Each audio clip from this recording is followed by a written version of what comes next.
Congrès national chinois s'attire une attention à l'échelle internationale. Bilan du discours de Xi Jinping. Le chef de Tagamou s'exprime sur le 19e congrès. Les géants de l'Internet s'aventurent dans le marché locatif. Une petite bruine s'abat sur la capitale, mais cela n'a pas affecté l'enthousiasme des journalistes pour couvrir l'un des événements politiques les plus importants de Chine. Le 19e congrès national du PCC est sous les projecteurs médiatiques et le Grand Palais du Peuple est le lieu d'où les médias internationaux vont partager leurs premières informations avec le monde. Pour les journalistes étrangers, ils sont dans l'attente de messages qui doivent être annoncés par le plus grand parti politique au monde, et à savoir comment la deuxième économie au monde envisage de se développer au cours des prochaines années. Zamir est un journaliste pakistanais. Il est fier et honoré de pouvoir couvrir la réunion.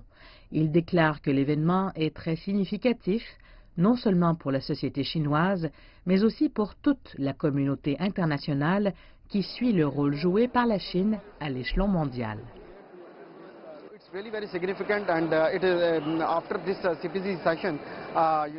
C'est très significatif.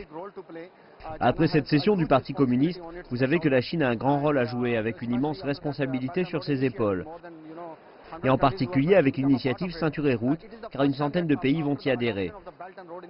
Et tous sont très excités de voir comment le PCC va s'exprimer à l'égard de cette initiative Ceinture et Route.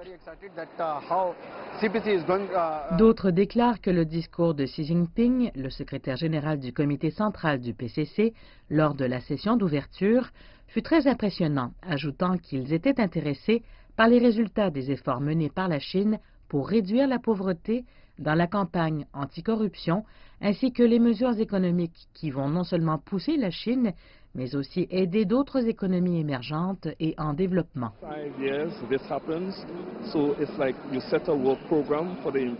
Cela se produit chaque 5 ans. Donc c'est comme si vous établissiez un programme mondial pour le développement pour la Chine, pour l'amélioration de la vie des gens. Il semble que ce sont des objectifs assez impressionnants qui ont été fixés pour les 5 prochaines années, tels que celui allant en 2020 et concernant tant les avantages que les progrès réalisés pour le peuple chinois.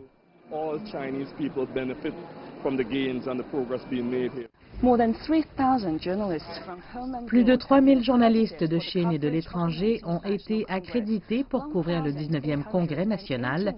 1818 d'entre eux sont des journalistes étrangers ou des journalistes venant de Hong Kong, Macao et Taïwan.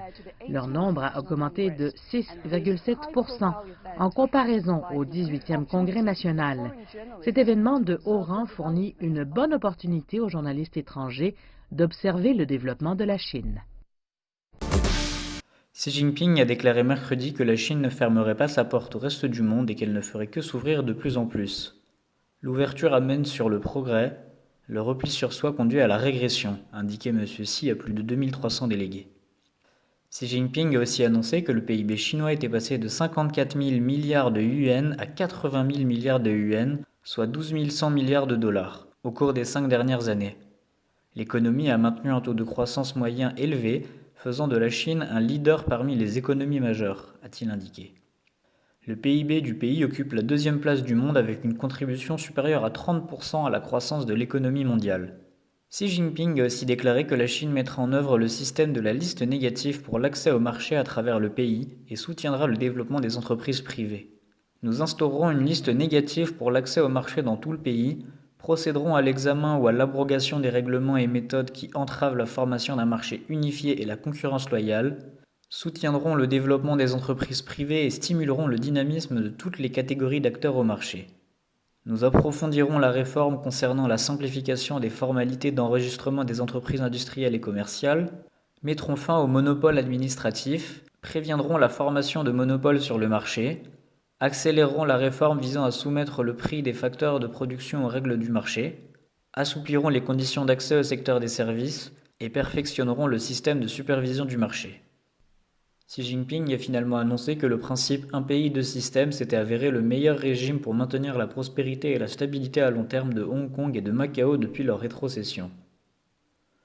Nous soutiendrons leur intégration dans le plan national de développement, Des efforts seront faits pour promouvoir la coopération mutuellement bénéfique entre la partie continentale et ses deux régions dans tous les domaines, mettant notamment l'accent sur le plan d'aménagement de la conurbation de la baie Guangdong-Hong Kong-Macao, la coopération Guangdong-Hong Kong-Macao et la coopération dans le plan delta du Zhejiang.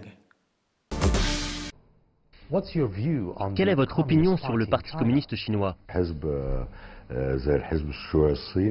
Le Parti communiste chinois a remporté de grandes réalisations en une courte période dans un pays grand comme un continent qui compte 1,2 milliard d'habitants, spécialement en combattant la pauvreté. Deuxièmement, quand le parti établit ses plans, la priorité va toujours aux citoyens du pays que le parti représente. Il essaie toujours d'élever les intérêts du peuple localement et internationalement. Troisièmement, ceci n'empêche pas la direction et le parti de suivre le développement technologique du monde.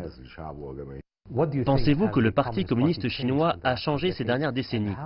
Comment évaluez-vous ces changements?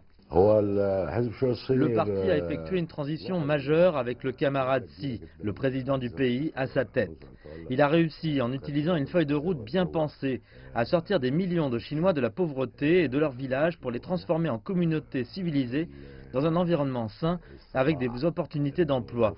Et deuxièmement, le Parti communiste chinois est un modèle de développement basé sur le socialisme à la chinoise, où le secteur privé joue un rôle immense sans compromettre le contrôle de l'État qui fournit les services de base aux citoyens comme la santé, l'éducation, les routes qui relient les villes et la recherche scientifique. La Chine est passée d'un pays qui utilisait le savoir-faire des autres à un pays qui a son propre savoir-faire. Et je veux dire aussi un savoir-faire technologique. Le Parti communiste chinois a transformé la Chine, qui est passée de pays du tiers-monde, ou en voie de développement, comme il était avant la Révolution, en superpuissance. Quel est l'événement le plus impressionnant durant le passé des interactions et des coopérations entre votre parti et le Parti communiste chinois? Nous avons reçu de nombreuses invitations et je me souviens d'avoir participé à un événement pour comprendre les étapes de développement de la Chine mises en place par le Parti communiste chinois et nous avons écouté leurs idées sur le socialisme d'un point de vue chinois. Nous avons vu comment le Parti communiste chinois réussissait à combattre la pauvreté et établissait de nouvelles communautés pour les pauvres. Je pense que c'est le seul pays au monde à avoir réalisé les objectifs de développement du millénaire de l'ONU. Les résultats chinois ont même dépassé les objectifs en matière de lutte contre la pauvreté. En même temps, la Chine s'est développée technologiquement. Qu'attendez-vous de la coopération future entre les deux pays et les deux partis? J'espère que nous allons réussir à établir des projets de recherche scientifique bilatéraux. Je suggère que nous accueillions les étudiants chinois qui souhaitent apprendre l'arabe sous la protection de notre parti ici, et que le gouvernement chinois et le PCC accueillent nos membres qui veulent apprendre de la science chinoise et nos jeunes qui veulent apprendre des réalisations politiques du Parti communiste. Alibaba vient de lancer son service de location de propriété sur Alipay. Le service est similaire à la plupart des applications de location. Les locataires potentiels peuvent trouver des appartements disponibles dans des endroits appropriés avec des prix appropriés. Mais il y a une différence. Si votre crédit avec le bras financier d'Alibaba, Juma, est assez élevé, vous pouvez signer le bail sans dépôt. JD.com a des projets pour quelque chose de similaire. L'entrée des géants de l'Internet sur le marché locatif devrait permettre de rendre la situation plus transparente. Les consommateurs de JD.com et Alibaba sont principalement des jeunes nés après les années 1980 et 90. Ces personnes sont aussi locataires dans les grandes villes. Donc JD.com et Alibaba ont déjà les données sur les locataires potentiels avec une histoire de leurs transactions et leur cote de crédit. Ils connaissent le sexe, l'âge, le statut et le niveau de revenu de ces consommateurs. Les applications de Lianjia et Anjuke n'ont pas cette information.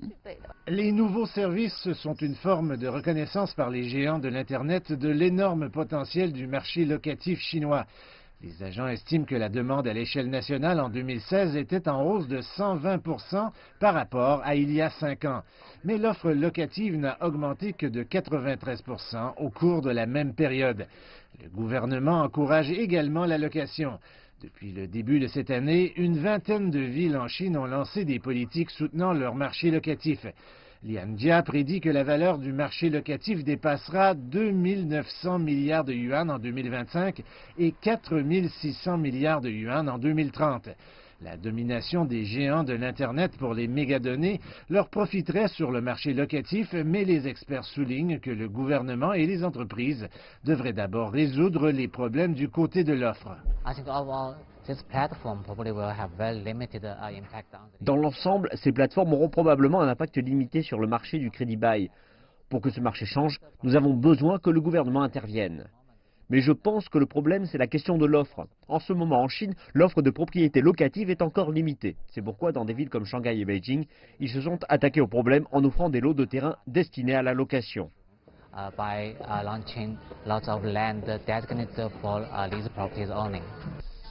Alors que le marché de la location prend son envol, le gouvernement prend soin à bien le réglementer.